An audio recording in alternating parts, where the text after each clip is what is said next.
Hi, everyone. Welcome to the Behavior, Evolution, and Culture speaker series. My name is Clark Barrett. I'm the director of the UCLA Center for Behavior, Evolution, and Culture, and I'm organizing the speaker series this year. If you'd like to find out more about our center, please visit us at bec.ucla.edu.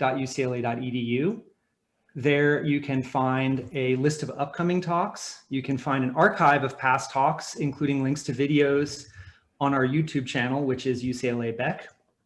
And you can also find information about how to get involved in the center, including if you'd like to make a donation.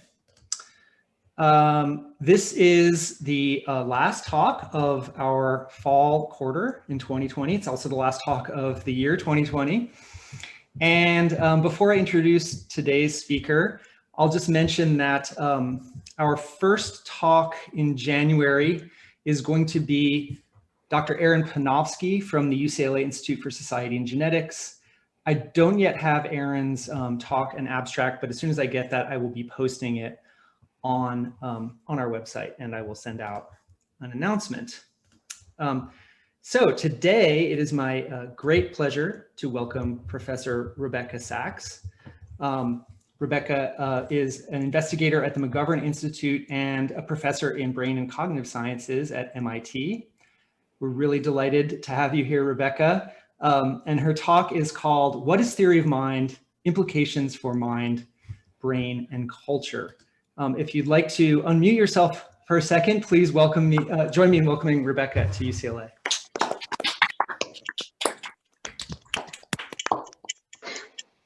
Thanks, Clark. So I have not been giving talks during the pandemic because I am at home with children. So first of all, a fair warning, they sometimes appear behind me. And also an explanation that I agreed to do this actually because I was just really excited to be invited by Clark and inspired to try to do something slightly different than I'd ever done before. That was like September. And of course, I've been madly doing it for the last like 14 hours, having left it to the last minute as always. But I'm going to try to do something slightly different, especially for you guys. And I'm also, it's my first time trying to give a talk properly over Zoom. I'm going to try to do some of my normal interactions through the Zoom-based interaction function. So this will be an experiment. I'm going to ask you to sometimes try to respond to things with the Zoom response options that you guys have. So please play along. And also, I just want to express my gratitude to those of you keeping your cameras on because it is so hard to talk without being able to see faces. And it so really helps me that I can see some people. All right, with all the 2020 nonsense out of the way. So since Clark invited me, and I've known Clark for well over a decade, partly because both of us work on theory of mind, I decided to try to give a talk that would touch on the biggest possible versions of these questions. So I'm going to start and end fairly abstract and philosophical, though in the middle I'm going to do an introduction and overview to work I've done with theory, fMRI, studying theory of mind for the last 20 years. Okay, so the question that I started with was, what is theory of mind? And the first question is like, well, what kind of a question is that? Like, even what kind of answer could you possibly give to the question, what is theory of mind? So one thing you could ask is, how do scientists use the term theory of mind? And I just want to start by saying I definitely don't want to do that because I think the answer is a disaster. It's a complete mess of incoherence. So I want the answer to be something true, which will correct how scientists use theory of mind, rather than, for example, a meta-analysis of the current state of affairs. So I want our answer to be something about actual cognitive and neural processes in actual human minds that people use for something. And now we have another problem, which is which cognitive and neural processes do we want the term theory of mind to refer to?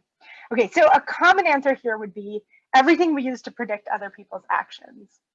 I actually think that's not a good natural kind. I think we predict other people's actions in many different ways using many cognitive and neural processes, just like we predict all kinds of things, right? We predict at the millisecond time scale, we predict at the seconds to minutes time scale, we predict at the years time scale, and those are surely not the same.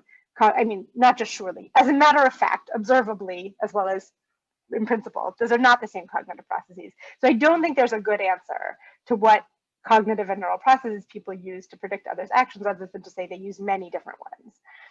We have an even worse problem if we allow everything anybody uses to navigate social life, because again, as obligatorily social species, we use pretty much every perceptual, cognitive, and neural capacity that we have in navigating social interactions. And so the set of things we use to navigate social interactions is everything, right, from our eyeballs to our fingertips. So that's not a useful answer. And another answer I'm going to rule out, and I'll rule this out in more detail, is specifically whatever we use to reason about other people's false beliefs. I think this, by contrast to the other two, is way overly narrow. That the set of times in our lives we need to specifically reason about people with false beliefs, in particular the kind of idiotic, mundane false beliefs like she's looking for her keys in her pocket because she thinks they're there, is a very small and frankly unimportant subset of what we use our theory of mind for. I'm going to make that argument in greater detail. So we now have a problem, right, which is we want to study theory of mind, which is the set of cognitive and neural processes that people actually use to do X, but I can't tell you what X is. It's whatever theory of mind is for. So we're going to try to solve that circle by trying to find another route in, right? What's another way to figure out what theory of mind is for so that we know what theory of mind is? Okay, and I'm going to add one more really high bar to this, which is I want to find some kind of natural kind that I can study, and I'd like it to be identifiable across developmental and cultural differences. So I don't want it to be just a property of those of us in this room, right? Weird adults who speak English as our first language. I want to be able to describe this thing in some terms so that we would be able to see it again if it presented itself in a nonverbal infant or in a very different cultural context. Yeah, I think setting this as an aspiration to identify a natural kind, an object of potential study, identifiable across developmental and cultural differences, and which corresponds somehow to the notion of theory of mind, is the really hard problem, which I will certainly not solve, although I hope Clark and I are going to keep talking about this potentially for a very long time. But I'll show you an approach. So the approach that I'm going to describe here, this is a little bit oddly autobiographical, is kind of how I got to where I am, which will end with my current speculations about what we should use theory of mind to mean. Coming from the beginnings of theory of mind research, sort of where it started with chimpanzees, and then the discovery of a distinct system in the brain for understanding other minds. I'm going to solipsistically mostly tell you about my own work, though there's a very large community of people working on this. I'm going to look at what that system can tell us about developmental change, and a very small bit for this audience about cultural and individual differences, as a way of making a pretty outlandish claim, which is that we can use the function of a brain system as the guide to what the natural kind here is as the object of study, even though what we're interested in is a cognitive process. Okay, that by trying to muddle our way through answering what the brain system does and thus is for, that we might be able to come up with this object of study we're looking for. And then I'm going to tell you my current thoughts about the answer to this question, which go so far beyond the data, it's not even funny. Okay, so I'm going to try to do that, but now I'm going to start with a demo. I'm going to start with where theory of mind research started, and I'm going to use it as an interactive to see if this is possible in Zoom. Thank you for playing along. Here's a demo. Everybody press this.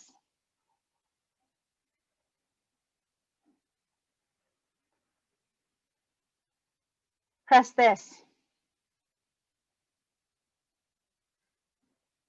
Okay, you're ready.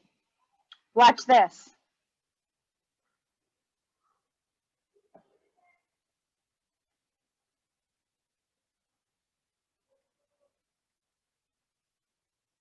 Okay, now watch this.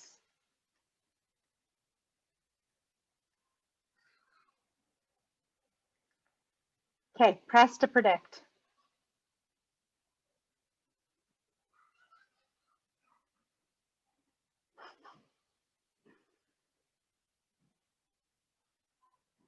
I can't tell whether the people not playing along got lost or can't find their buttons. Okay, so that task probably felt really odd. It is really odd the way that I presented it, but it corresponds to the initial way that people studied how we understand other people. Namely, we were asked to make action predictions based on observing an action history. So having seen that the blue child will go to the purple cactus, Adults then predict that even when the blue cactus moves to a new location, at least in the same forced choice with the same lure, that the child will continue to go to the object he previously chose if they can keep track of the working memory load, which you should bear in mind was pretty hard there, right? Keeping track of which one was where and who went where. Okay, if you can hold on to the working memory load, then human adults can keep track of where the child will go. So can human infants, so can chimpanzees, which was actually the very first topic under which this task was introduced. The very first paper introducing action prediction as a way of studying theory of mind was a chimpanzee, Sarah, being asked effectively to solve this task. Macaques can, corvids can, and many, many other species can. And this is good, being able to predict what other people will do based on what they've done in the past, or other creatures, if you want to coordinate with them, if you want to cooperate with them, if you want to compete against them, and for many other social purposes. It's useful to know what other people are going to do. So action prediction.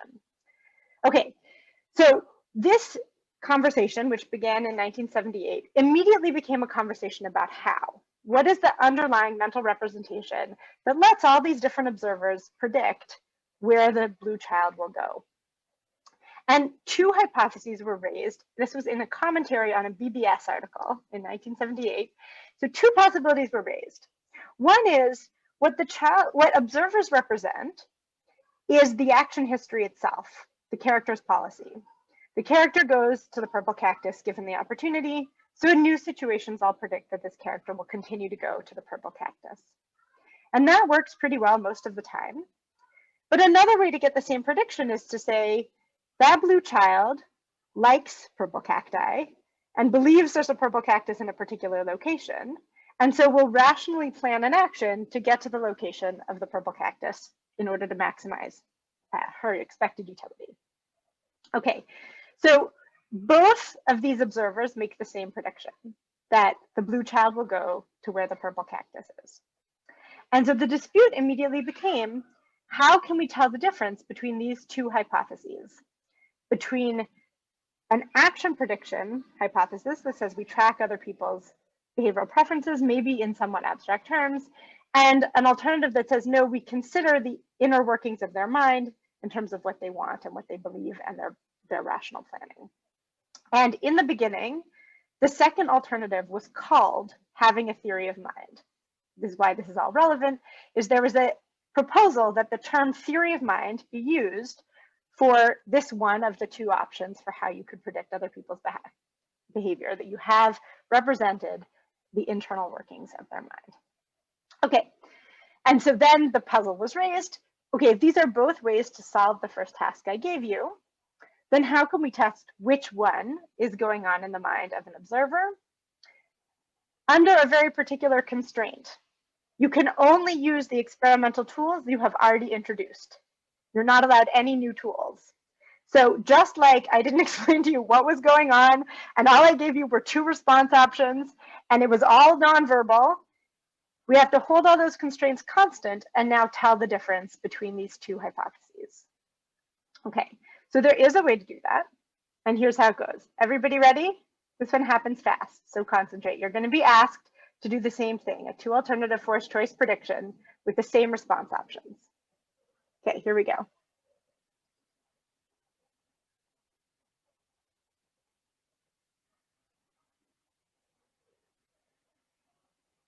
Okay.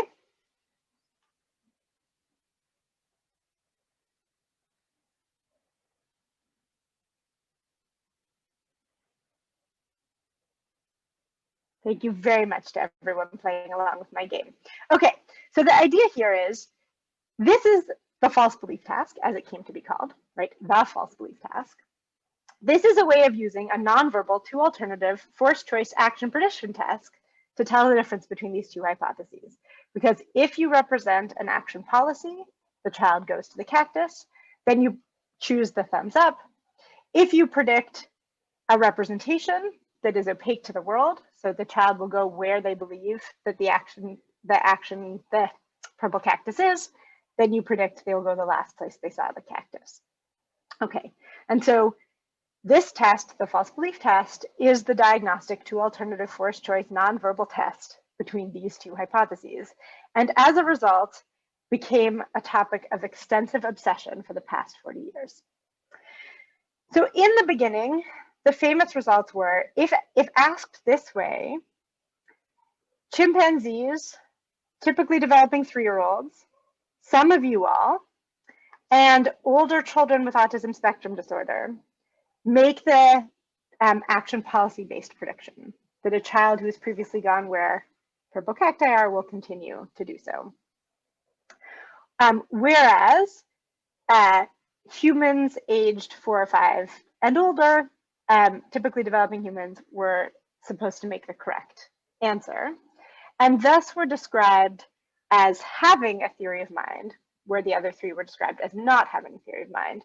I'm going to note that all 3 of those are now controversial. There's, in the subsequent 40 years, been extensive debate about whether those failures were real or if they were artifacts of the research paradigm, but actually all of that is irrelevant.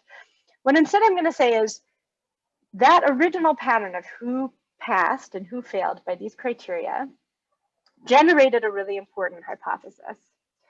The hypothesis being that there is a cognitive or neural capacity called theory of mind, which is human unique.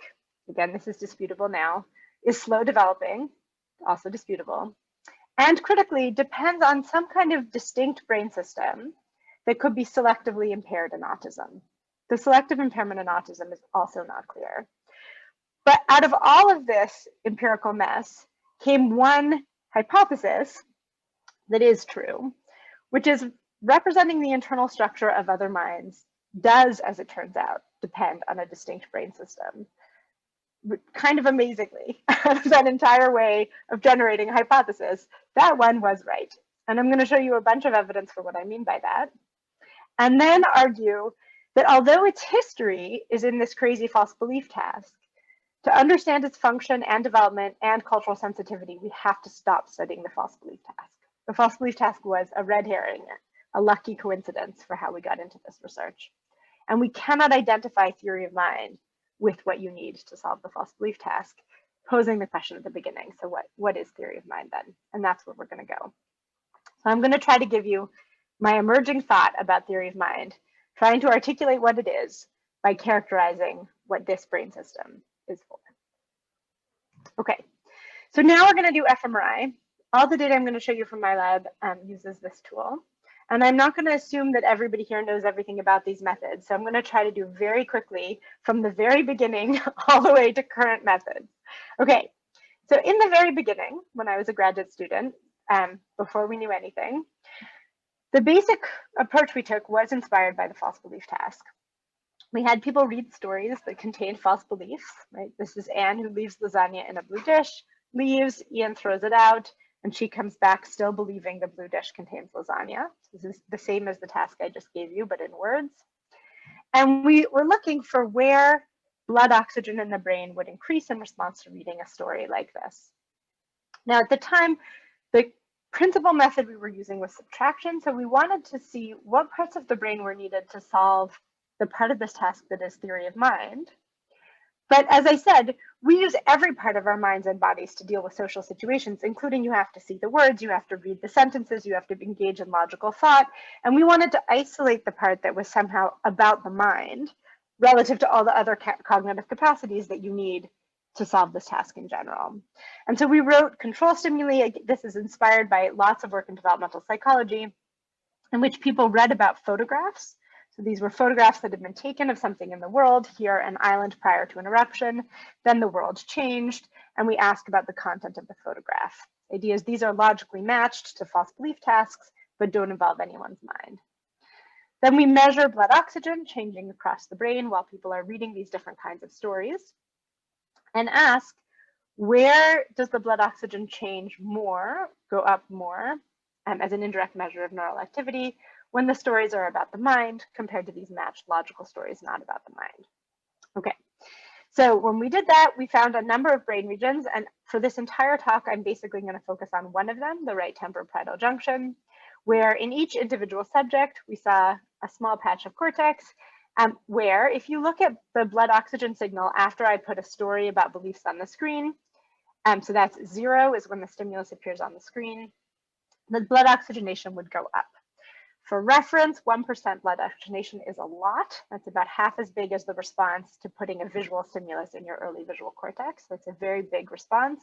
And you should see from the timing here, so the x-axis here is time in seconds, that almost all of this activity happens while participants are reading the stories. So it's not while figuring out their answer, it's while encoding the representation of the question that almost all of this activity happens. By contrast, stories about the logical control stimuli like the false photographs evoke no response in this brain region at all. Okay, so that is the place we're going to look. I'm going to acknowledge now that this brain region, the right temporoparietal junction, is part of a brain network, and these other brain regions have related functions. Whether they are exactly the same or somewhat different is the topic of another talk. So I'm going to just, for simplicity-ish, focus on just the right TPJ. Okay, so this is, again, when I was a graduate student, so ancient history, but the first thing we wanted to know was, is there reason to think that this is really about the mind or just anything about people? Because obviously the belief stories had people in them, the photograph stories did not. So in our next set of experiments, we wrote new sets of stories. I should be clear here, I'm showing you one example from each condition. There's usually 12 to 24 stories per condition. So in this case, we wrote a bunch of stories about true beliefs. There's Nikki, who's reasoning correctly about which flight is his sister's as it comes in from the airport. And we found that true beliefs evoke just as strong a response as false beliefs while you're reading the stories, as long as there's some reason to compute the mental states. So that's the very first small bit of my argument, that false beliefs are not particularly important for this brain region. They're important if the only dependent variable you have is a nonverbal two alternative forced choice action prediction task. But we don't have only that as our dependent variables. We have other ways of studying theory of mind, and from these other perspectives, false beliefs are not especially important. Okay, we then asked about the physical appearance of people, what they look like from the outside. This was intended as a control condition. We described people in socially relevant terms like gangly and awkward with bad taste in clothes. And these stimuli got no response at all. So this is not a brain region that encodes anything about people. It cares about things about their minds.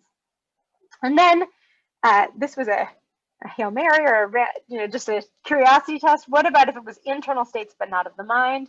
So we wrote a bunch of stories about feeling hungry or thirsty or in pain or cold. And these stories also got no response in this brain region. So although philosophers have told me that pain is by definition a mental state, the right TPJ disagrees. By its criteria, physical pain is not a mental state.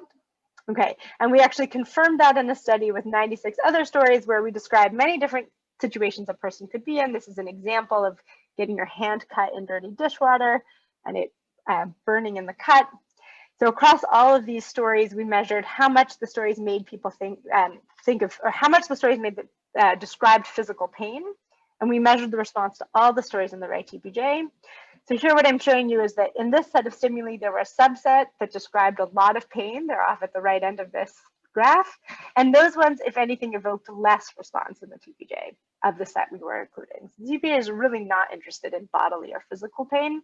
By contrast, sad sap stories about love and failed text messaging leading to emotional pain do get robust responses in this brain region. And in particular, if you ask for each story how much it made you think about the character's thoughts, that's the best single predictor for how much that story will evoke activity in the TPJ. Okay, so this was all from a very long time ago and led to the hypothesis that there are brain regions in weird adult human brains for thinking about thoughts. The basic evidence for this is what I've shown you: high metabolic activity in a region near right temporoparietal junction. Also, there's other brain regions I'm not talking about today. When attributing to a character in the story, false beliefs, true beliefs, emotions, desires, it turns out too, but not other things about people, not logical puzzles, and not states of the body. Okay, so this is the first wedge of the argument that we can study this brain region in order to try to study something that is identifiable across developmental stages and across cultural variability. So I'm not going to show that, and is a kind of natural kind for us to study to understand what theory of mind is. And I'm going to show you two other kinds of research we've done on it before I get to what my current big picture thoughts are. So one is to look at development, learning, and culture. I wanted to talk about this here today, partly because I know that learning and culture are of interest to at least some people in today's audience. So here we have in an adult, a weird adult with a particular developmental history, a brain region with a particular selectivity. And a really important question is, how do we get like that? How do we come to have those representations? I'm going to show you a little bit about how we have studied that. Okay, so I showed you that there is a brain region near RTPJ, selective for mental states. So what could we look for in children that would tell us anything about its developmental history? Well, one possibility related to the false belief task is that in very young children, right? Remember I told you typically developing young children fail false belief tasks. Well, maybe they don't have a theory of mind. That was the way young children were described in the beginning of this literature. And so we develop a theory of mind by building a qualitatively new representation and thus a qualitatively new brain region. In some sense, the opposite extreme is that this is an innate feature of a human brain that matures of its own accord. And so the function of this brain region would be similar across development from as early as we can measure it. These are both straw men, but to try to generate intuitions for the kind of extreme ends of a spectrum of dependence on learning and conceptual change. Okay, so to try to get at where, we're going to end up somewhere in the middle, but to try to study the spectrum, we took the main contrast I showed you about, so where adults listened to stories about, or adults read stories about characters' mental states and about physical properties of the world. This is more like the photo condition than like the physical appearance. So just physical properties of the world. And now we turn these into short stories for children presented orally, so kids could listen to them. And with child-friendly vocabulary, we presented these to adults to show that these new child-friendly stimuli work just as well in identifying the right TPJ as our original adult stimuli, and then presented them to a group of children. These are data from children aged 5 to 12 years old, and found that just like adults, there are brain regions that, including right TPJ, that respond more to stories about the mind than stories about the physical world. In more recent work with Hilary Richardson, who I see is here today, we found that the origins of these brain regions can be measured at least as young as 3 years old, and including in children who systematically fail false belief tasks. So the first hypothesis, that these brain systems are completely absent in children prior to passing false belief tasks, is wrong.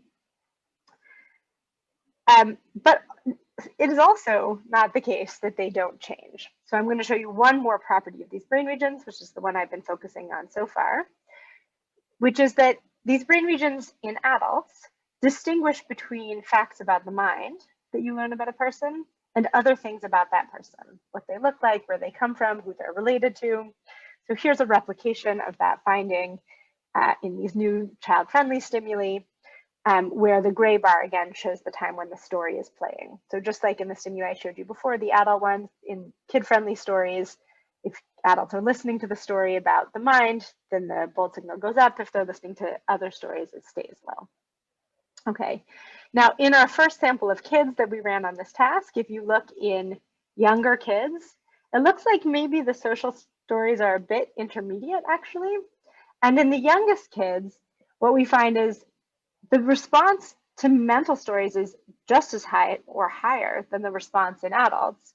The response to physical stories is just as low. The big difference here is that the social stories go together with the mental stories rather than with the physical stories. So these data, first of all, show there is a change. It's actually happening now after false beliefs. So these 5-year-old kids all pass false belief tasks. That's not the relevant dimension of change. And yet still something is changing in their brains, going from a representation of a more general class of social facts to a more selective representation just of facts about the mind. So the current hypothesis is something like very early on, these brain regions respond to social information. What changes over the first decade includes changing selectivity by pruning or reducing responses to other social information, leaving behind a more restricted preference just for information about minds. And in these data, that increasing selectivity was on an individual kid's basis related to their ability to perform advanced theory of mind tasks. So here what I'm showing you on the y-axis is kids with a more selective right TPJ, sorry, on the x-axis, kids with more selective right TPJ, on the y-axis, performance on hard theory of mind tasks, and the kids with a more selective TPJ were showing higher performance on these hard items. So I should note, we then tried to replicate that in a larger, higher powered sample, and these early data definitely overestimate that effect size. Sad. All right. Okay, but so coming to how do these brain regions come to be as selective for the mind as they are, I showed you a little bit of our evidence that selectivity, not the response to mental information, but its selectivity, its narrowness to that task, increases with age by pruning responses to other kinds of social information.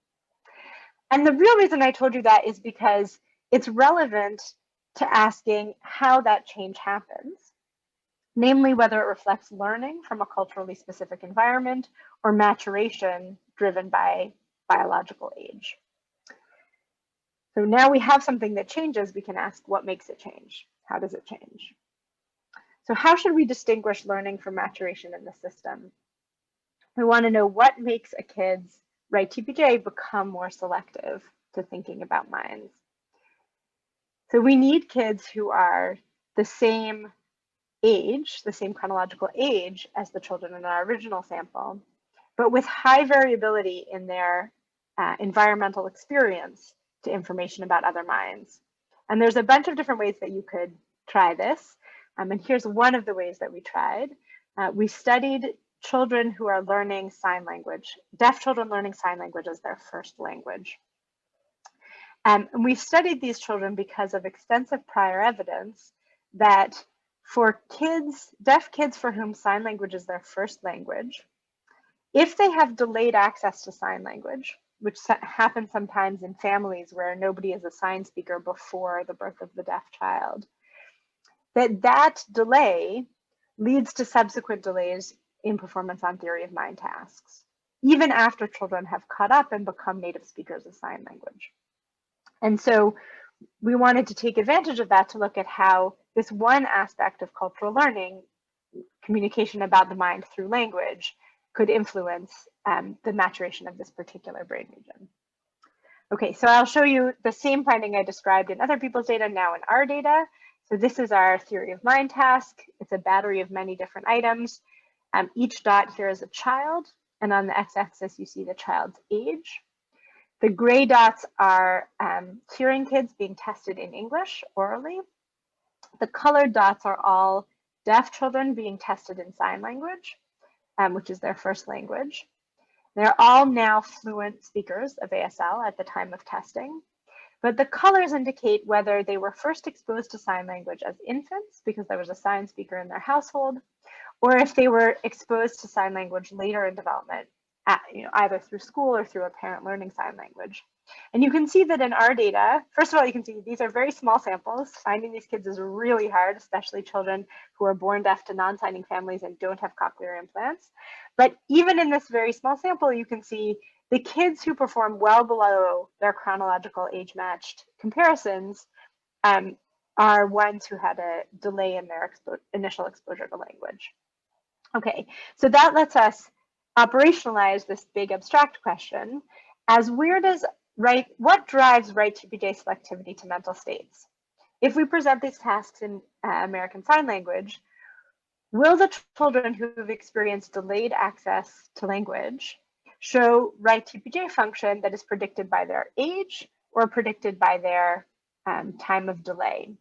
And so again, just to show, so the data I showed you here from their behavioral performance, that's represented in terms of their chronological age. If I show you those same data, but now represented in terms of how long they were delayed to get access to sign language, you can see that the longer the delay in access to sign language, the greater the deficit in theory of mind performance among those children. So the question is, similarly, would we see a corresponding delay in the selectivity of the right TPJ?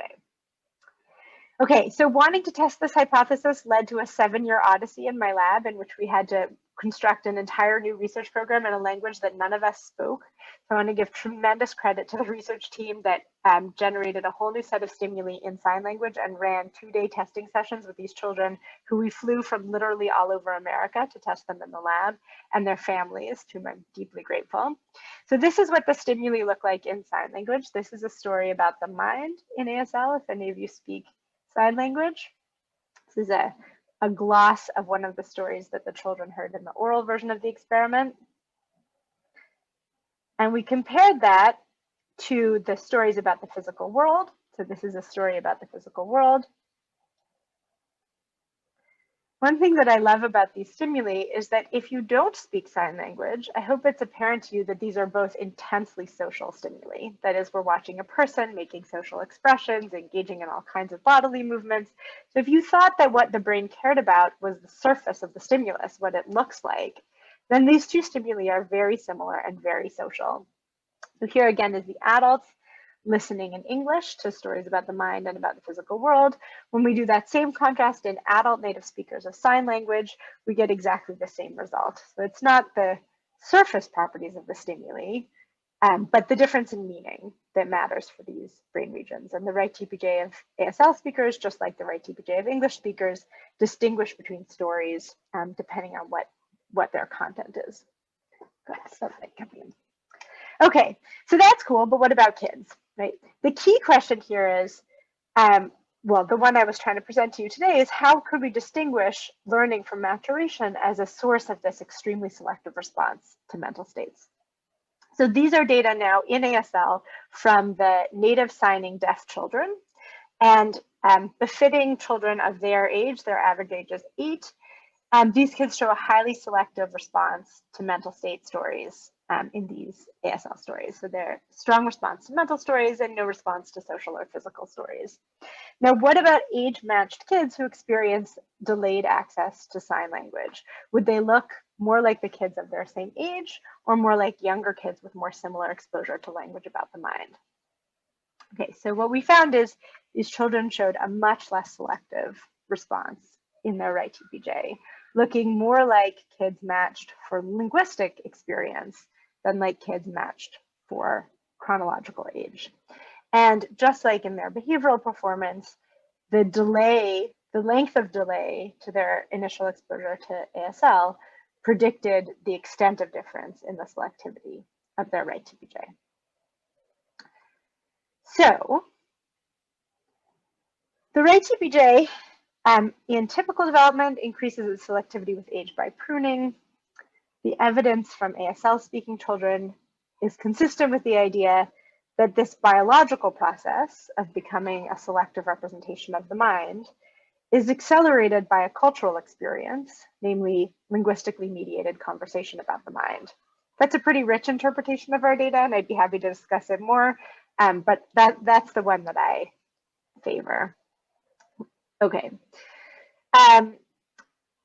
So we end up with the representations that we have as a function of learning in a cultural context, but those representations are embedded in a biological system designed in some sense for that purpose. Of course, we're still looking for in what sense.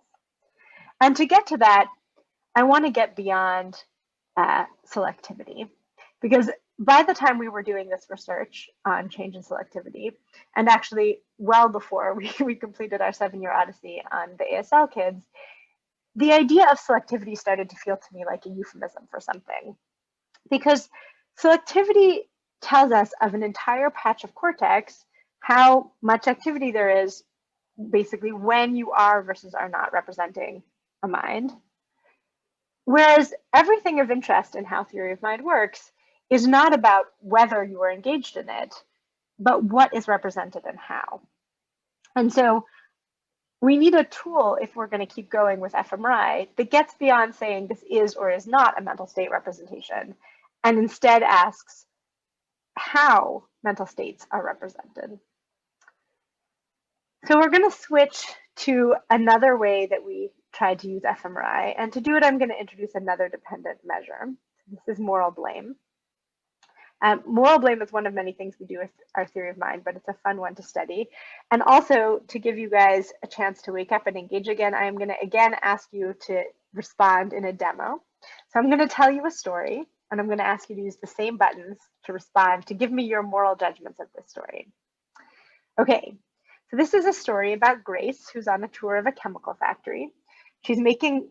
There's a break in the tour, and she goes to get a cup of coffee, and someone else on the tour asks for a cup of coffee as well.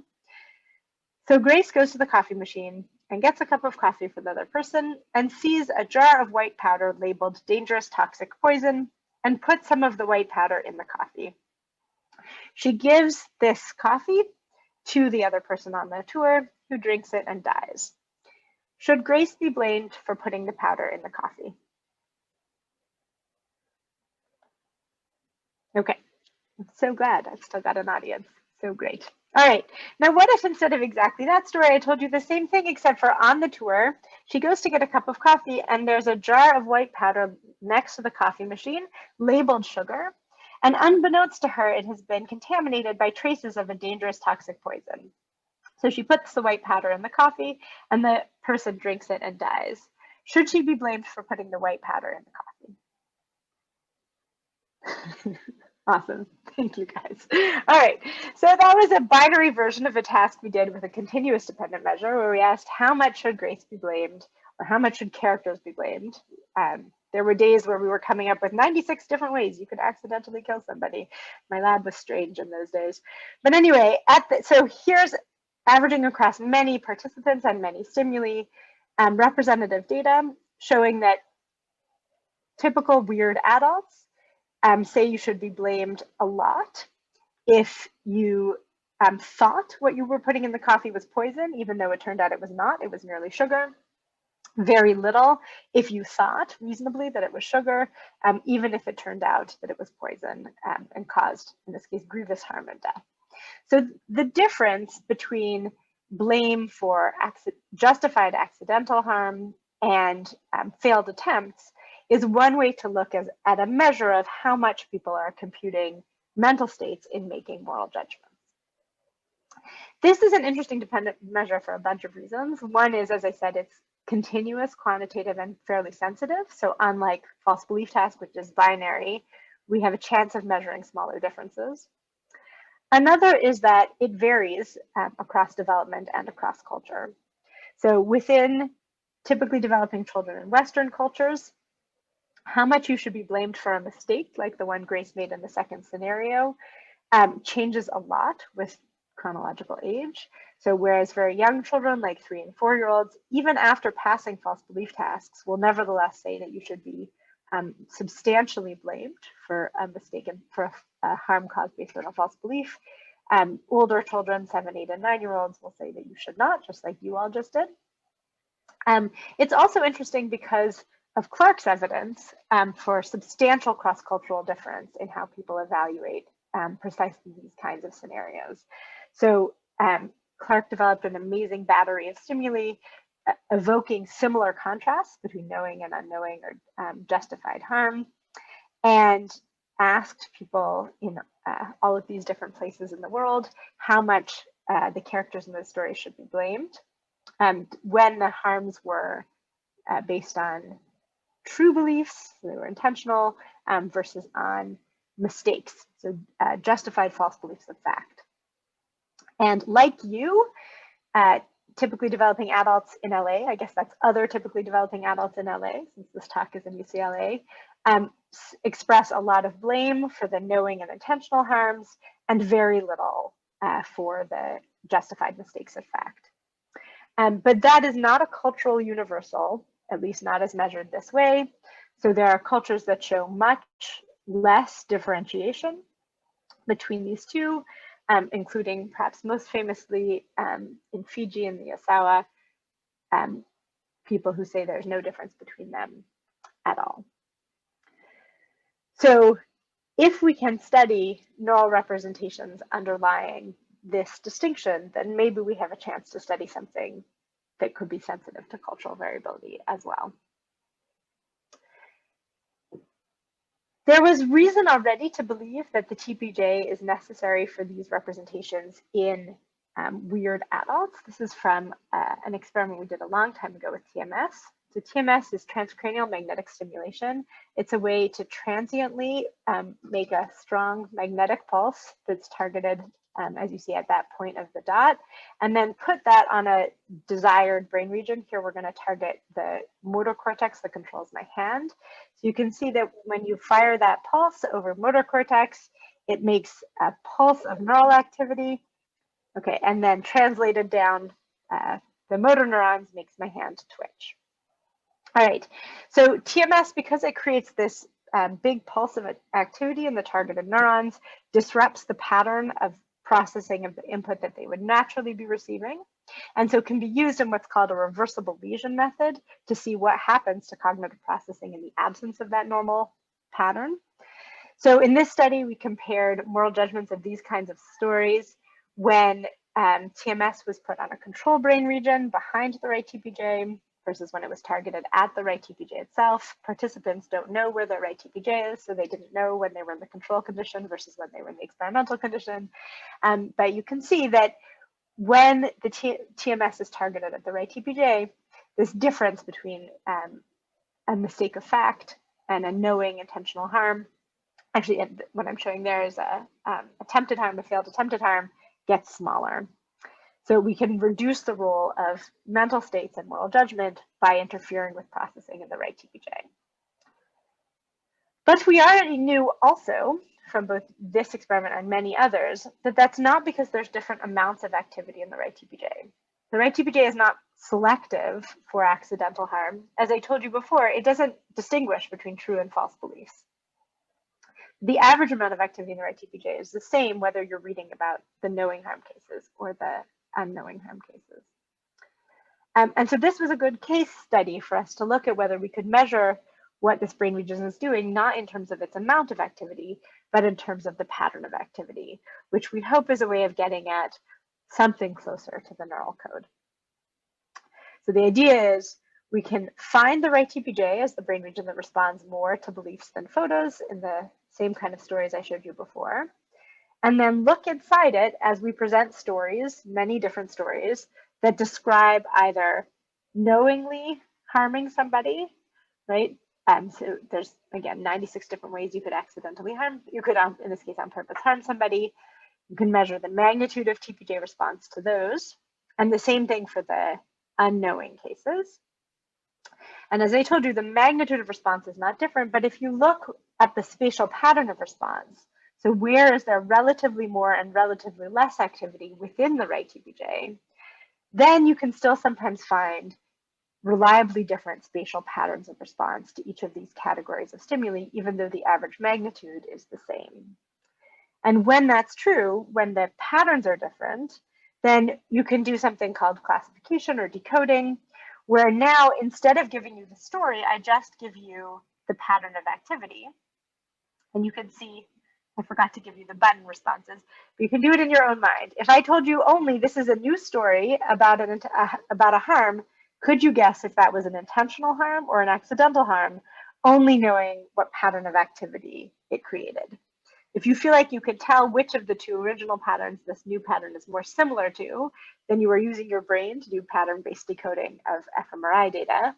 And again, the point I want to make here is each of these stories was unique, right? There's one about peanut allergies, one about insulting somebody's essay, one about a faulty parachute.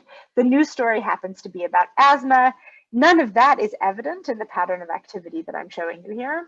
Instead, what I'm showing you is there's a pattern of neural activity inside the TPJ that generalizes across all of these different instances of harm, but distinguishes along the key dimension of whether the harm was knowing or unknowing. So it makes linearly decodable a relevant dimension of whether the person knew they were going to cause harm or not, while generalizing across all these irrelevant dimensions of exactly what the person was doing and how. I was super excited that this could work. So when we first tried it, we tried it on the data set I just showed you. That was experiment A in this paper. The effects are small, and so I was hoping to replicate it when I realized that we had already done this experiment twice before in the lab. before we knew about pattern analyses. And so experiments B and C are analyses of archived data from older experiments. And I have always felt there's something more miraculous about finding patterns in data you collected before you had the hypothesis. I don't know, it's like some crazy kind of pre-registration. So anyway, replicating both across the data we collected deliberately to test this hypothesis and against in 2 other data sets, we found the RTPJ contains information about the difference between harming somebody based on a true belief versus ignorantly or based on a false belief.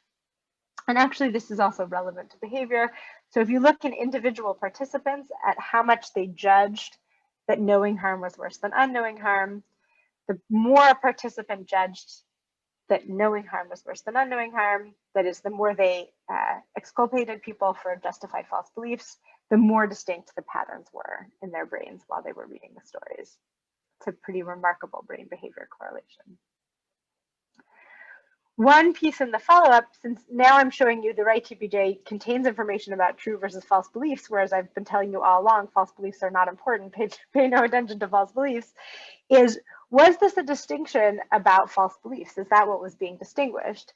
Because in these cases that I showed you, there's a lot of mental differences between them, right? So in the case where Grace put the poison in the coffee, knowing it was poison, we can infer both that she knew she would cause harm, but also that she wanted to cause harm. In the case of the accidental one, we could infer that she doesn't want to cause harm. Also, she doesn't know that it will cause harm, but also a bunch of other distinctions. And the question is, well, what dimension here is being represented? What is it that the RTPJ is caring about? So again, in an opportunistic analysis, one other thing we happen to have measured was what about negligent cases? So these have actually the same beliefs and desires in what actually happened. So in this case, Grace was on the tour of the chemical factory. She saw a jar of white powder in a chemical factory, and the jar had no label on it at all.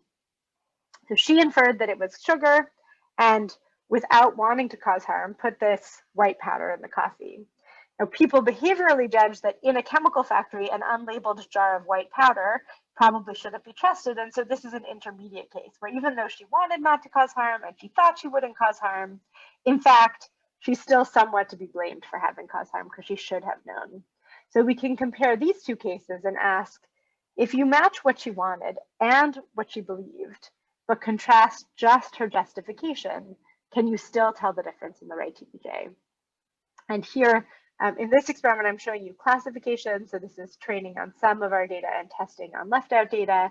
We can above chance classify whether a story describes a justified belief or an unjustified belief, even though we're controlling for them being, in both cases, false beliefs. This was in one experiment all about moral beliefs, and then we replicated the same pattern in another set of experiments, again manipulating justification, but in a non-moral domain. I'm rushing through this because I want to get to the end because I'm excited about the big picture. What I'm trying to make you believe here is that not just the amount of activity in RTPJ, but also the spatial pattern of which subpopulations are more or less active in response to a story shows you something about what computations the RTPJ is doing. It shows you that it generalizes over distinctions that don't matter, like whether we're talking about typewriters or parachutes, but distinguishes between distinctions that do matter, like justified and unjustified beliefs. And so this is now a tool we can use to try to capture what this brain region is doing, what the representations are that it's making explicit versus which ones it's averaging across. And this includes sensitivity to culturally and individually variable distinctions, like the distinction between intentional harm and a mistake of fact. So what I wanted to do next then was, instead of taking an opportunity sample of distinctions that we were already interested in and happened to have studied, is try to figure out, can we use this approach to ask, what is the scope of this brain region's function, right? We're trying to figure out what theory of mind is. What does this brain region do? What is the full set, in some sense, of the distinctions it prioritizes and the ones that it doesn't? It's a bit hard to figure out how to ask that question, because in order to test the scope of something, you need a hypothesis space that the scope fits inside. So I'm going to show you one approach that we took where we tried to make the problem much bigger. So instead of just asking, can you tell the difference between intentional versus unintentional harm or justified and unjustified belief, these like one by one binary distinctions, we just tried to take a whole set of mental states and ask how the RTPJ represents all of them. Okay, so this is going to be the last new experiment, and then I'll get on to some of the theory. I can't see my timer. Okay, so last big experiment and last demo. So in this experiment, we wrote 200 stories, new stories, intending to evoke mental states of the characters. We intended them to come from 20 categories, and each category we intended to have a label of an emotion. So we came up with 20 types of emotions, or 20 emotion category, emotion labels, 12 negative and 8 positive. And then for each one, we wrote 10 stories to try to evoke that representation. And then we collected a bunch of behavioral data on these stories, and I'm going to just show you one tiny bit. So a key hypothesis here is that our capacity to represent other people's minds is very high dimensional. We can make many fine-grained distinctions. So I'm going to show you that by showing you guys that you can make fine-grained distinctions. I'm going to read you some of our stories, and our participants made a 20 alternative force choice, but I don't have 20 buttons. So I'm going to give you a 2 alternative force choice of pairs always matched for valence and arousal, and see if you can tell which emotion the character was feeling. Okay, so for example, after an 18-hour flight, Alice arrived at her vacation destination to learn her baggage, including necessary camping gear, hadn't made the flight. After waiting at the airport for 2 nights, Alice was informed that the airline had lost her luggage altogether and wouldn't provide any compensation. Okay, so even though jealous and furious are both negative and high arousal emotions, you can tell, and though you've never met Alice and you haven't seen her facial expression, right, all I've given you is her situation, you're still pretty good at getting to a particular emotion concept. Okay, here's another example. Sarah swore to her roommate she would keep to her new diet. Later, she was in the kitchen getting water and took a bite of the cake she had bought for their dinner party. Her roommates arrived home to find she'd eaten half the cake and broken her diet. So there's your options, embarrassed or disgusted.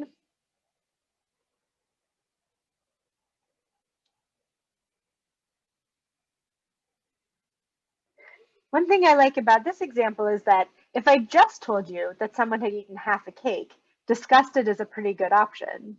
But given the rest of the situational context, actually all of you got to, although she'd eaten half a cake, what she was feeling about that was embarrassed. Okay, last one. Brenda was texting while driving. She went through a red light and hit a boy on a bike. She jumped out of the car to see if he was okay. He had a couple of scrapes, but somehow was otherwise okay. She put away her phone and vowed never to text while driving again.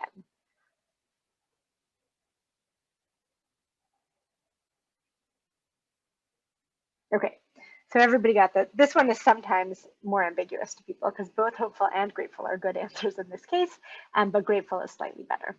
Okay, so both within positive and within negative emotions, you guys can make very fine-grained discriminations of what emotion a character is experiencing. And what we want to know is, how are you doing that, right? A model of theory of mind here, by hypothesis, would translate from these verbal narratives into the representational space that distinguishes between stories about gratitude and stories about hope. Like, what are those dimensions that distinguish?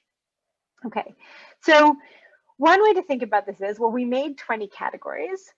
Maybe what people represent is 20 categories, right? Just like I could give you 20 categories of objects, you know, chairs and penguins and airplanes.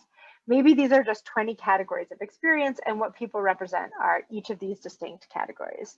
And if you look at human behavior, it's actually pretty close to perfect. So people are very good at discriminating between these 20 categories, just as you all were, and very reliably predict the 1 out of 20, right? Chance here is 5%.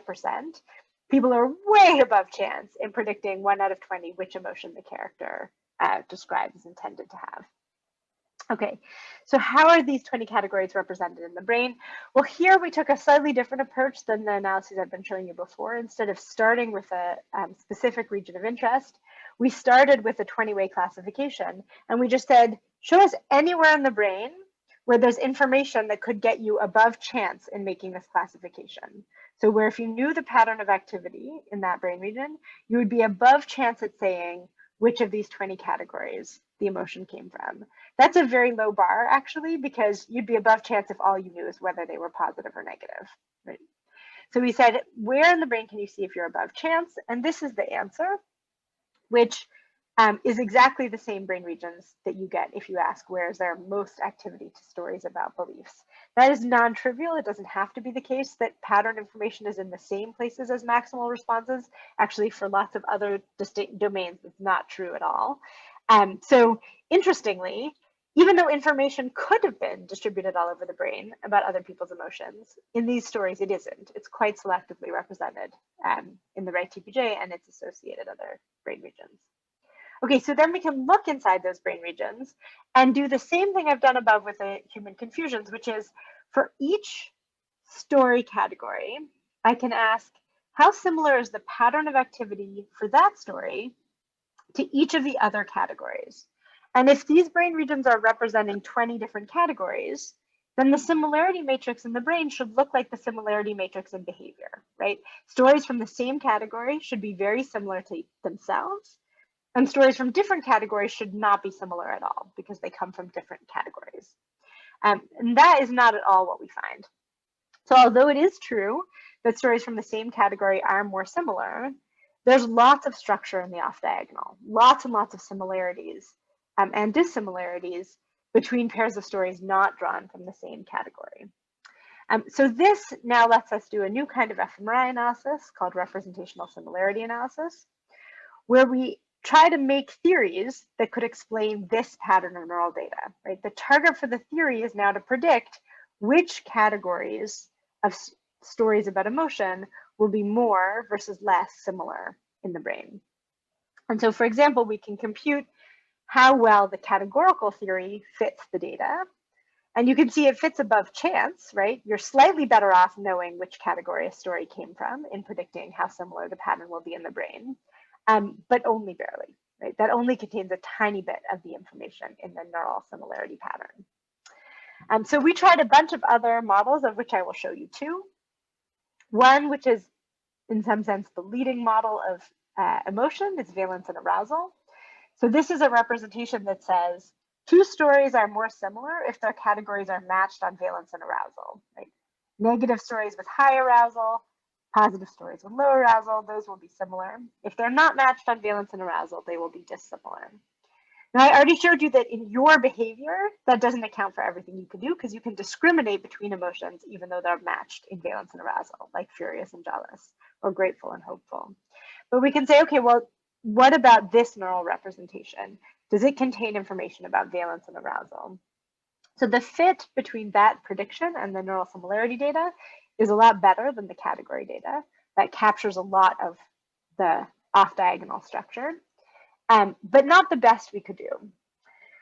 The best job we could do was by asking people to judge about these situations, not just how good, how bad, and how important the story was, but a bunch of other things about her appraisal of the situation. So this was a list of 44 features drawn from appraisal theories, including things like, did she expect that to happen? Did she cause it to happen? Did someone else cause it to happen? Was it observed by others? Was it controllable by her? You can think back to the examples that I gave you about Alice and her lost luggage, Brenda and the texting. I've forgotten the girl's name with the cake, right? Each of those cases, you can think, if you know about her story, did she expect what happened? Did she cause what happened? Did someone else cause what happened? Right? That helps you distinguish between stories, even though they're matched on valence and arousal. Okay, so this is the similarity matrix generated from those judgments. And compared to the valence and arousal case, you can see it makes some stories or categories that are matched on valence and arousal, nevertheless, less similar. Some that are not matched on valence and arousal are more similar. And this theory did the best that we could do so far to match the neural data. So the most variance that we could capture in the neural response to these categories was one that predicted that stories are represented in terms of a 44-dimensional space of appraisal theory. At the moment, this is the best we can do because the neural measurements are very noisy and there isn't any more reliable variance to explain. So the next step, if we were to keep doing this kind of research, is actually to collect better neural data to give us a higher noise ceiling and therefore more variance for theories to compete to explain. Okay, so I want to give you a mental image of what the RTPJ does, which is that patterns of neural activity in the RTPJ generalize across many irrelevant dimensions of social situations, but also distinguish many, many dimensions that are relevant to mental states. So they don't only distinguish true and false or justified and unjustified, but our best model is one that has many dimensions of appraisal of situations as the high dimensional representational space that the RTPJ is expressing about stories about other minds. And now I'm going to make a kind of gigantic leap and go from what it does, so that description of the data, to what I think about theory of mind, and then I'll stop. Okay, so in light of all that data, what is theory of mind? So I started by saying, if what we knew about other people was just their behavioral policies, what they tend to approach, that would be good enough for most things, right? It would be good enough for most times we need to coordinate with them, most times we need to cooperate with them, most times we need to compete against them. And yet, I just showed you briefly and rapidly 20 years of research showing that nevertheless we have a specific brain region that does this other thing, that represents other people in terms of internal dimensions of their mind. So why have that too, right? If you could get by very well in coordinating, cooperating, and competing with people with just the policy representation. Now, the traditional answer, the one I started with, is that theory of mind, which we're now going to take to be the thing this brain region does, is for explaining and predicting action. But I think that the data I showed you suggests, first of all, that it goes way beyond explaining and predicting action. And also, you don't really need it for explaining and predicting action most of the time. False beliefs are so rare that you would get by really well explaining and predicting action without it. So if we're going to use what this brain system does as a kind of guide to where there's a natural kind here, it's going to be more than just action prediction. One thing is we're going to add evaluation, right? I showed you a bunch of evidence that moral judgment is one of the important things we use these representations for. But another thing I want to do is bring to the picture another part of social cognition that has typically been treated as separate, which is emotion recognition, right? Which is usually also understood just as you observe something in the world, an expression, and from it you infer an internal state, namely an emotion, quite separately from theory of mind for action prediction. But in the data that I showed you at the end here, I think I want to show you that these are connected, right? That it's knowing what somebody expected, what they wanted, what they were planning for, what they caused, what they could control, that lets you figure out what their emotion is. And that this is via attributing appraisals to them, so that which is the relationship between what happened, what they expected, and what they wanted in a very high dimensional space. And this changes this problem for understanding emotions from recognition, which is you just see an expression and map it onto its cause, to a problem in a more causal theory that lets you not just recognize, but also explain, and even in this case, predict, right? So I gave you, in all those scenarios, a situation, not an emotional expression, and I asked you to predict what emotion somebody would feel. So the idea then is, the stuff in the gray box here is a causal theory of a latent structure inside another mind. And that theory lets us do all of these tasks, and not only these tasks, right? It's not only for explaining and predicting and evaluating, but actually a key reason to have a causal theory, and this is true for all the causal theories we have, is not just to explain and predict what happens in the world, but to figure out what we can do about it. Right? When we have a causal theory of a coffee machine, it's not just to explain and predict coffee, but it's to make coffee. And the hypothesis that I'm trying to argue is we have a causal theory of other minds for the same reason. And a simplified, heuristic, mentally representable causal theory so that we can entertain plans. We can think about what would I need to do in that theory if there was something particular I wanted to make someone think or want or feel? And the example that actually I'm always thinking about is if there's something I want to avoid making someone think or feel, right? Then what feels to me like an incredibly natural theory of mind task is to give somebody the problem, do X without making this person mad, right? Like thinking about the emotions you want to avoid causing feels to me like a profoundly important theory of mind problem we never study, because in a sense its success is observed in the absence of an effect. Right? It's the ability to plan over, to entertain these hypothetical counterfactual causal sequences that is why we have causal theories in general, and therefore I think why we have this particular causal theory, that causal theories are for planning. Okay, so I want to leave you with a hypothesis that we have a biological basis, a brain system for representing the internal structure of other minds that is part of the biological inheritance of being human beings.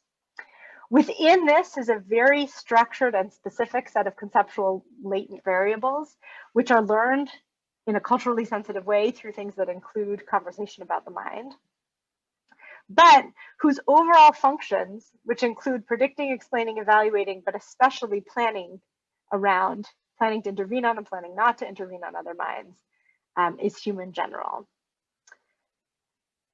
I think a really important question, if I am right about that, is how we would study this and how we would identify it sensitively across difference, both developmentally and culturally.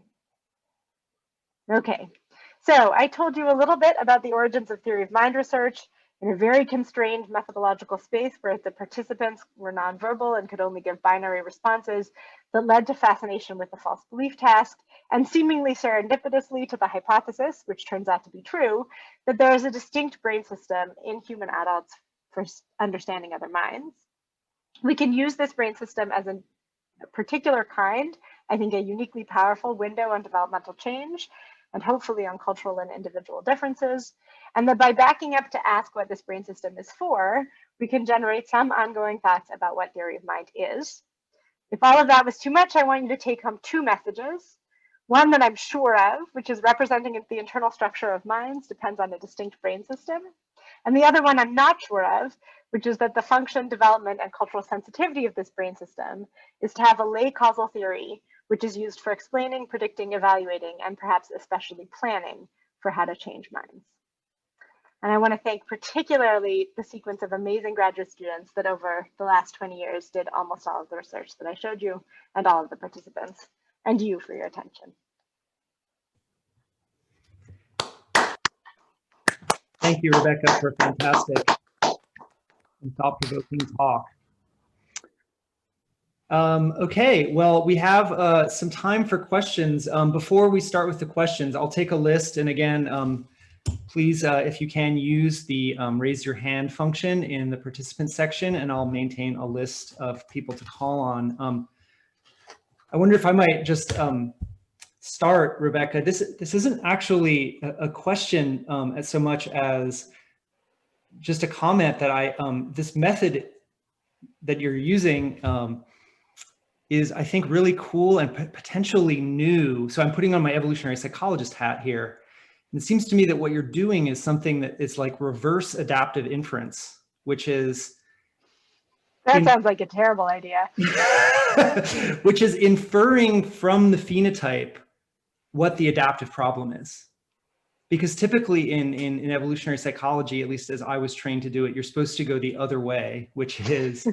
and which I think I'm sure there's a good reason for that, Glenn. Well, no, I actually think it's one of the main criticisms of evolutionary psychology is that what we do is we sit in the armchair and we imagine or think up, and there's some idea that we use theory or whatever, but basically we imagine what the adaptive problems that organisms face are or were over evolutionary time. Then we predict, well, given those adaptive problems, we expect to see these phenotypic traits, and then we look for them, right? And then there's a bunch of tools like you use phylogenetic analysis to see if it's correlated with environment and all that stuff. Anyway, I'm just pointing out that I think this is really cool because what you've done is looked, really carefully at what, I would call it what the phenotype is, right, of RTPJ, including both like the brain mapping data and how it maps on to cognitive tasks and behavior, and then use that to say, what can we tell from all the things that this area does about what it evolved to do, which anyway, it strikes me as really innovative and really cool. So I don't know what others think about that, but I'll have to think about it too, because I'm not sure if I've seen that approach before. Okay, we have a lot of questions. Wow. All right, I didn't see the order in which these came up, but let me call on Andrew first and I'll make a list. Andrew Smith. Hi, thank you so much for a super interesting talk. I wanted to ask you a little bit about some of the pruning process and basically how critical you think the role of mental state language in and of itself matters, as opposed to, other, like, I'm sure you're familiar with the literature on sort of, sentential complements and the role of those. And, just thinking about sort of if one of the natural kinds or one of the objects of, like functional relevance for theory of mind is making, assessments of moral blame, and you can have places where you're not sort of explicitly using any kind of, I mean, not no mental inference, but you can sort of reduce the reliance on mental inference. Can you similarly have words like say, or, speak, or, these sorts of words? Do you think they have a role, or is there something privileged about, direct reference to the mind? Yeah. Let me try and make sure I understand what you're asking about. So when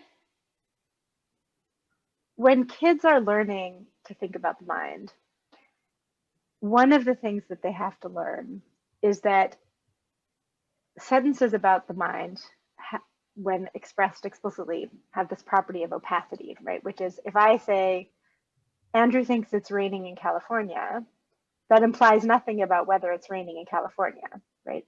My sentence is true depending on you thinking it, but not depending on whether it's raining in California. And so that property of opacity in the sentence, that a sentence can have that opacity, is related to the ability to represent a false belief, right? Because I need to be able to represent the proposition it's raining in California embedded in the opaque frame Andrew thinks, in order to be able to represent a mental state in that linguistic syntactic form. So a number of researchers have thought maybe it's that feature of syntax, the way that the sentence, the proposition is embedded in the sentence, maybe that is a clue that learners use when they're trying to figure out how false beliefs work, right? They're trying to figure out what is a belief and what is a meta representation, how our beliefs differ from the world, and they use this clue in language. And so there's tremendous extensive evidence, not only the stuff I showed you in ASL, and certainly mostly not from me, that experience with language predicts performance on theory of mind tasks. And this has been hypothesized as maybe one reason why, right? Because with experience with language generally comes experience with this particular aspect of language, opacity, these opaque syntactic complement structures, and that particular experience gives you practice with a kind of mental activity you need in order to attribute false beliefs. And so when the data on the ASL came out from Henry Wellman and many others, people wondered how much was that what's going on. What the support language offers was specifically for helping you learn to separate your representation of Andrew and raining from your representation of Andrew thinks that it's raining, this kind of special representation. So I think, consistent with everything that I've said to you before, that may very well be true, but it's not very important, because opacity and falseness and the potential for falseness are not really the most important things about other minds. The most important thing about somebody else's mind is how to figure out the difference between making them disappointed and making them furious. Right? You might be okay with making them disappointed, but you definitely don't want to make them furious. Now, it's just irrelevant that it's opaque.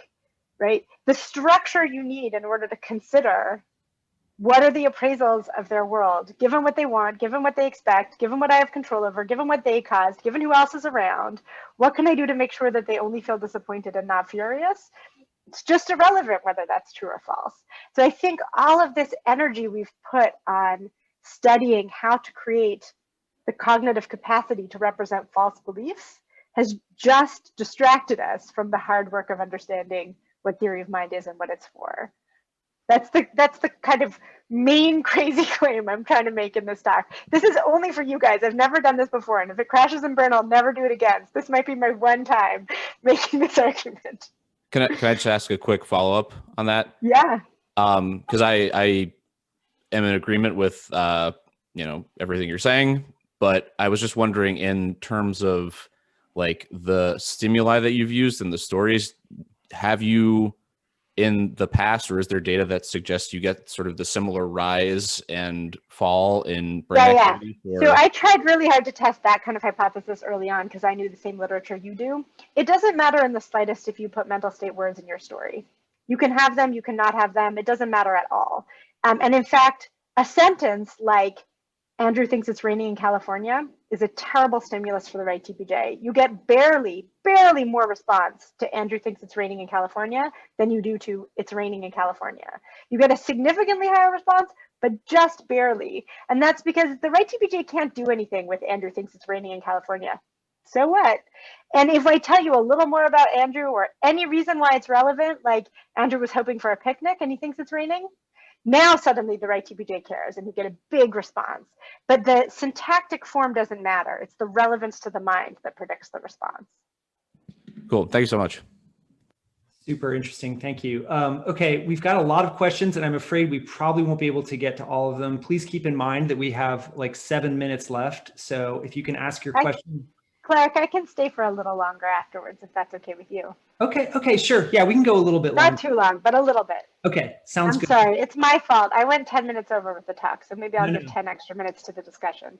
Okay, we can add on 10 minutes, but we still have a bunch of people. So just please try to keep your question as brief as possible. The next one on my list is Francis. Hi, Francis.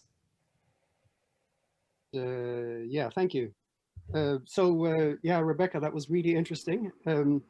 One frame that you might situate your hypothesis within is this notion of an individuation trap in hominid evolutionary history.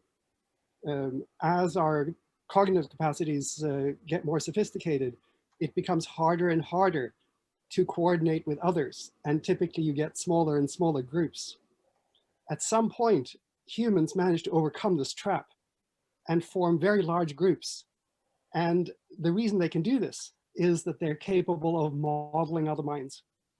And modeling other minds is complicated in part because minds deal with large multidimensional possibility spaces that are structured, right? So what you're investigating is essentially how a model of another mind allows you to put yourself in someone else's shoes and help them, work against them if necessary, have some degree of anticipation of how they're going to respond, right?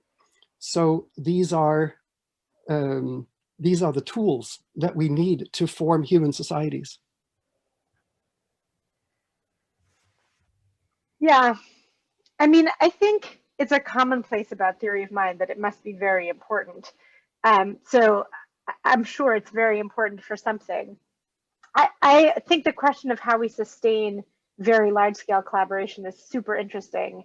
I'm not sure how exactly close I think it maps, but certainly one thing I do think is a property of theory of mind being such an abstract causal theory is that it can take as its contents very abstract and large spatial and temporal scales.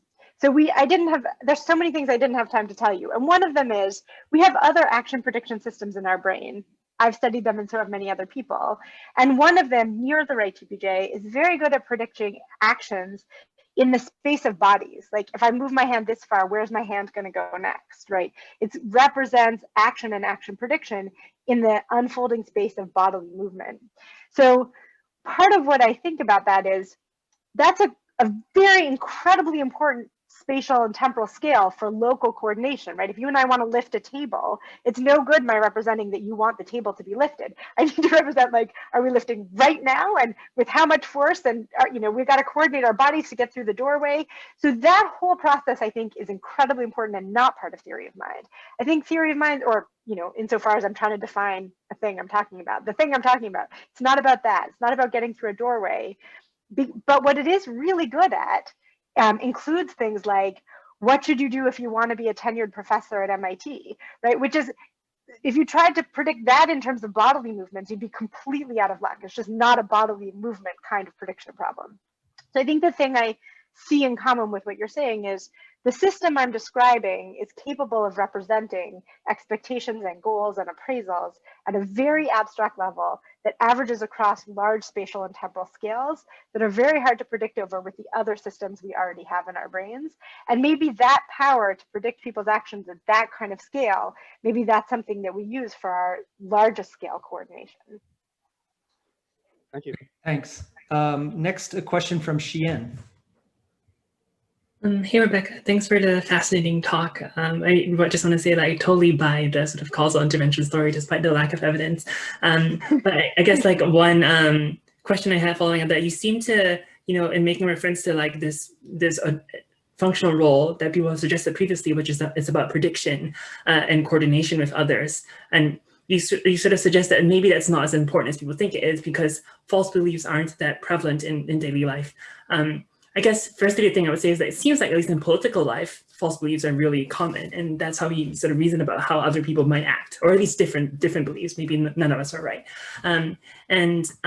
Also, this other point though about prediction, it seems like one reason you might want a theory of mind versus just learned action heuristics or policies is that they generalize a lot better to novel scenarios than simply, and it seems like false beliefs you can recast them as a simple kind of generalization where you're keeping the person's beliefs the same, but you're putting them in a new scenario where the beliefs no longer hold.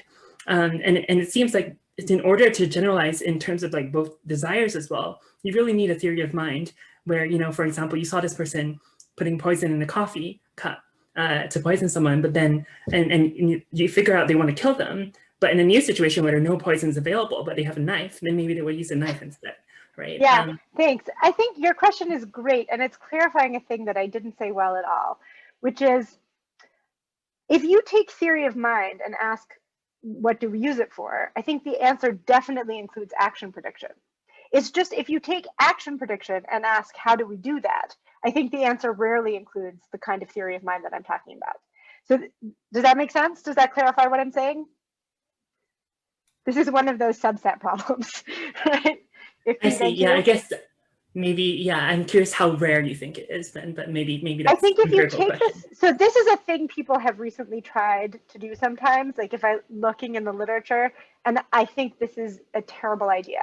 They've said, let's define the problem of action prediction in its most extensive way. Let's describe everything we ever do that we could call action prediction, from like millimeter coordinations of hand postures all the way through to figuring out, you know, what to do so that people in a disaster situation don't stampede when the, you know, if the exits are blocked. Okay, so at every possible spatial and temporal scale of crowds, of building cathedrals, of political predictions, like how should we persuade people to vote against a bad president, right? At every scale, from millimeters to politics, that's action prediction. Now let's make that the problem for cognitive and neural science. And I'm trying to say, no, don't do that. That's a terrible idea. Instead, sort out the components of the mind and see how each one of them does sometimes contribute to action prediction, right? Sometimes it's like, it's the projective capacity to do intuitive physics over very short time scales. Sometimes it's a model of body mechanics. Sometimes it's a kind of slightly larger scale capacity. And the times when it is theory of mind that we use for action prediction, those are really important from the perspective of theory of mind. But from the perspective of action prediction, I think they're quite unimportant in the scale of things, because I think the day-to-day coordinating like making sure you don't stand too close to somebody on the subway back when we did stuff like that. I think that just is exceptionally frequent. So if you pose the problem from the direction of action prediction, the rare cases when it really depends on an explicit theory of mind would not arise. Great. Yeah, that's definitely challenging to the way a lot of people think about theory of mind, but I think possibly including you, Clark. Well, I'm not so sure, but maybe. I have to think about it. Okay, next question, Natalie. Hi. Hi, good to see you. Hi. So I sort of had a question about sort of this more like moral blame literature, and sort of in regards to the grace with a cup of coffee. It seems like there's at least 2 stages to that blame decision where you first infer her intentions and her mental state, and then you kind of integrate that with like your own personal morals to assign blame, right? Like, does it matter that she didn't mean to do it, right? And I imagine that second step is maybe more where like some of the cultural differences in this come in, but I'm not totally sure. And so integrating that with your findings on the more neural side that I think are sort of this probably stemming from like a representational dissimilarity when you model that contrast of, whether she meant to or not, and how that maps onto someone's propensity to say she deserves blame. How would you expect that to play out in these sort of different cultural contexts in which there doesn't seem to be this sort of difference? Is that at the level of the TPJ representation, or is that in some other broader system that's like integrating these like larger moral rules that you learn from your culture? Yeah, I think that's a totally great question. Thank you. So just to rephrase it, so the one thing you could say is, well, look, everybody knows the difference between Grace believing the powder was poison and Grace believing the powder, justifiably believing the powder was sugar. Everybody knows the difference in her belief. The question is, how should you incorporate that information into your moral judgment? And maybe one hypothesis is, well, that's no business of the right TPJ, right? The right TPJ's job was to give you the substrate, was to tell you, this is what she believed, this is what she wanted, this is what she knew, this was how good her reason was. What some other brain system of moral judgment does with it is that other brain system's business and some other researcher's problem, right? Versus another idea which says, no, it's kind of one integrated system. It's from the representation that if you don't use it in your behavior, that's evidence in some sense that you didn't represent it in the first place. That would be the much more integrated inference. So I have at various points been inclined to the first thing I said, which I think was your proposal, which is to say everybody represents the difference, and then some other thing is different between people, right? So that if we went to places like the Asawa, where they say it is appropriate to blame Grace equally in both of those 2 cases, and we scanned them reading these stories, that we would find they make the distinction in their RTPJ, but they don't use that distinction in the same way in their moral judgments. There's a little bit of evidence for this, which is in the check questions. Clark thoughtfully asked, did she know that the powder was poison? And they say, no, she didn't. Right? So there's like evidence that they have computed it because they can explicitly produce it. On the other hand, in our data, participants that don't use that information as much, right, the ones that don't exculpate the accidental harm, don't represent it as much in their right TPJ. So with individual differences and cultural differences may not be the same thing, and there's a ton we don't know about those individual differences. But if you took the most naive read, what we saw is the extent to which this distinction is made in the right TPJ is very closely related to the extent to which it is made in behavior, which is not the most literal thing you would predict on your view that these are just 2 completely separate stages. That's not to say they can't be made to work together in many different ways. They could. Actually, so until last year, I taught a course called the Neuroscience of Morality at MIT. And one an essay question I always set was, if you could have an MRI machine in any of Clark's cultures, what would you do with it? Partly to see, could people generate hypotheses and alternative hypotheses like the ones that you're generating? Of course, we don't know the answer to any of that. I hope funding agencies are listening to this right now. Let's take a question from Sasha. Sasha. Hi. Thanks so much for your great talk. My question was about the chimpanzee research a little bit. I'm a little biased since I'm in a lab that's doing some research about false beliefs in chimpanzees. But I guess given that you think we should move on from false belief studies and that it is maybe still up in the air whether non-humans have the ability to model false beliefs or understand them at the same level as humans do, is it still like a worthy pursuit to try to study that? Or like, what do you think the implications would be if, you know, there's more definitive proof one way or another that chimpanzees or other non-human animals do have representations of false beliefs? Yeah, thanks. That is a great question. And in some sense, that was a really thoughtful version of a question that I often get the unthoughtful version of. So people often say to me, so what do you think? Do chimpanzees know about false beliefs? But your question is very interesting, which is, does it matter whether chimpanzees understand false beliefs? Like, is it worth the experimental effort we're putting into it to make that distinction? Clearly, chimpanzees have a rich social life in which they track many dimensions of social interactions. These include perceptual access and the relationship between perceptual access, dominance, and appropriate competitive behavior. Beyond that, whether what they represent is exactly a false belief in the sense in which these experimental paradigms have defined it, I guess, I hope I'm not going to offend anybody or hurt their feelings. I would say, screw it, move on. 50 years is too much time to have spent on that problem. There's so much more to know about the representation of other minds than that. Thanks. And so what would those other things be that would be top of your list? What other aspects? Let me get back to you on that. Okay, sounds good. In the interest of time, I'm going to try to go through a few more questions. Let's hear from Mark. Hi, great talk. I have two related questions. So it's mostly focused on your intro where you're talking about we should move beyond false belief. So a bunch of other labs have used other theory of mind tasks or mentalizing tasks, and they don't get as robust right TPJ as a false belief. It seems like false belief gets really robust right TPJ, and it gets other areas in the default mode network. But right TPJ really stands out. But then these other like theory of mind tasks get like the other default mode network. So for example, the why how tasks, understanding why a person's doing something versus how, gets more like the medial prefrontal cortex. So that question is, do you still, does Professor full-fledged Rebecca Saxe professor still view the right TPJ as like the theory of mind stuff, or has your views evolved in the last 15 to 20 years to view a lot of these other brain areas are equally or almost more important than just the right TPJ?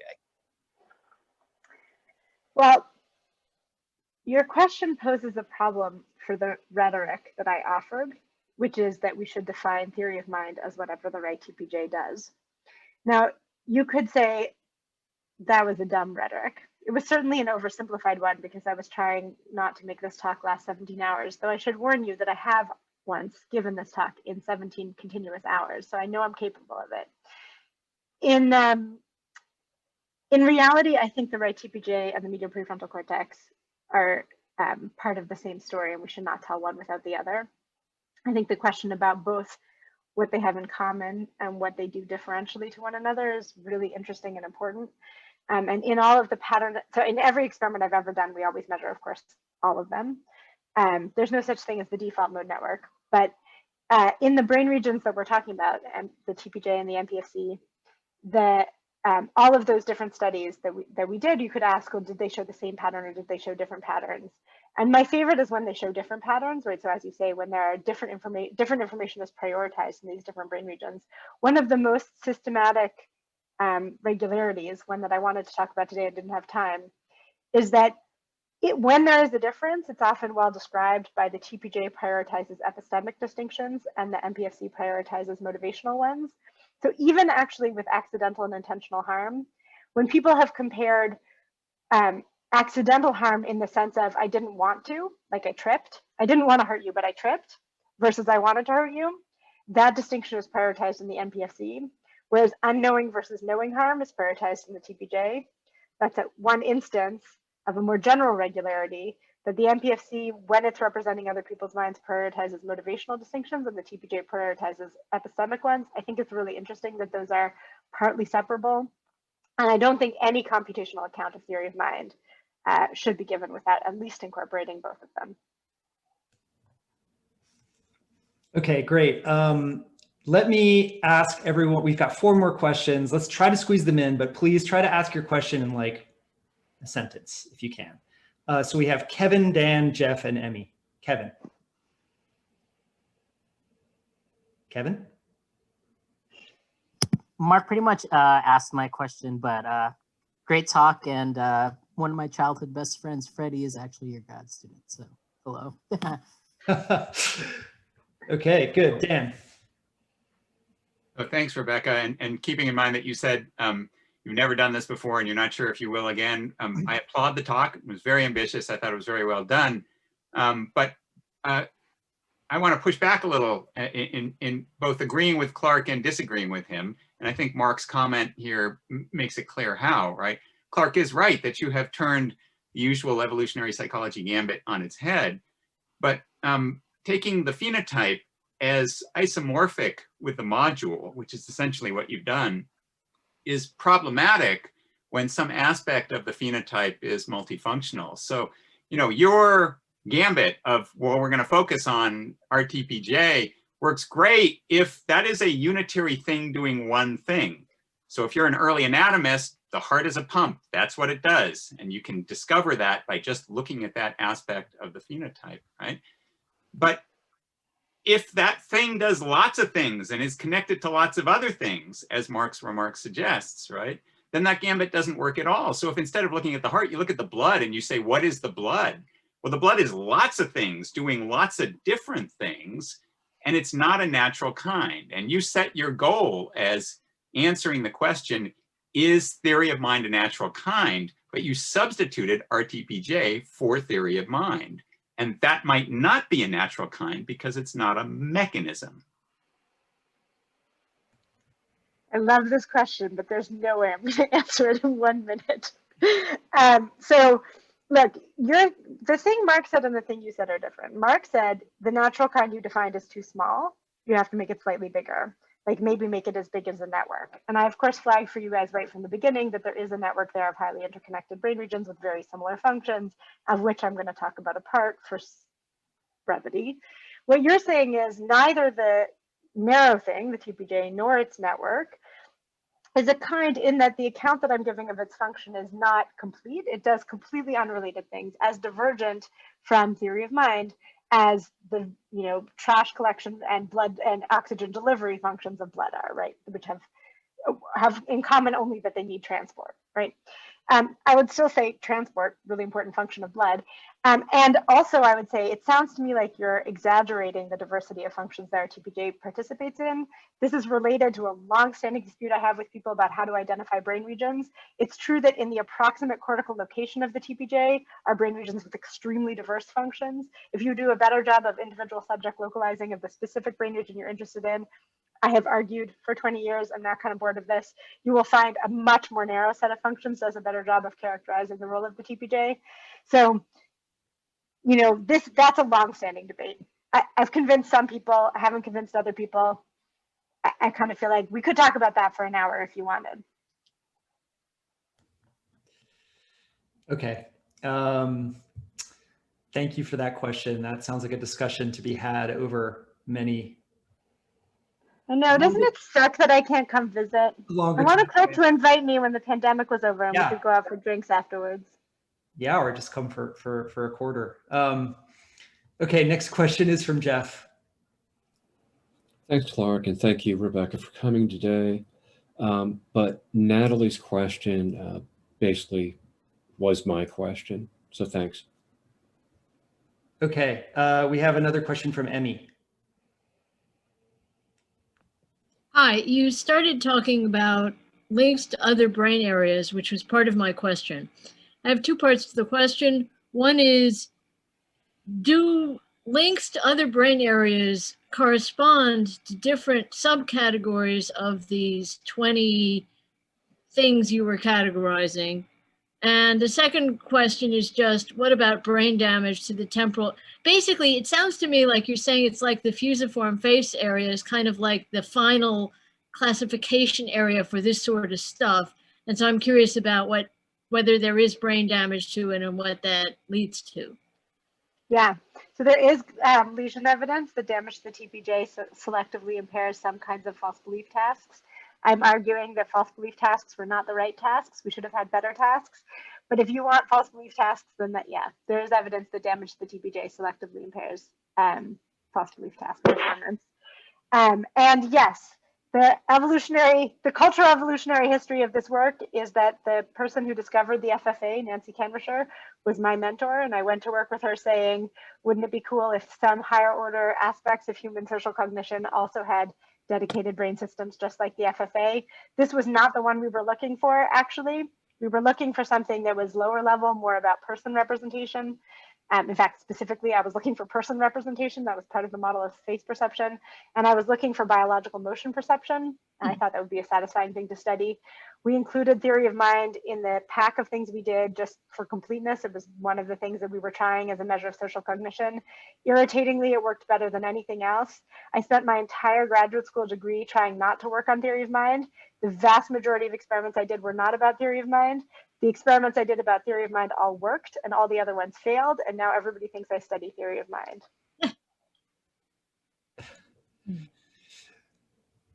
Well, sometimes the world forces things upon you, but we're glad that you have done this research and that the world made you do it. On that note, I think we have exhausted all of our questions, and I want to thank Rebecca both for an amazing talk and for the generosity to stay so much later than she had promised to stay. So let's all thank Rebecca for a fantastic talk and visit. Thank you so much for having me, Kirk. That was really fun. All right, everyone have a great winter break, and I will see you in the first week of January, the first week of classes for our first talk. Have a great break.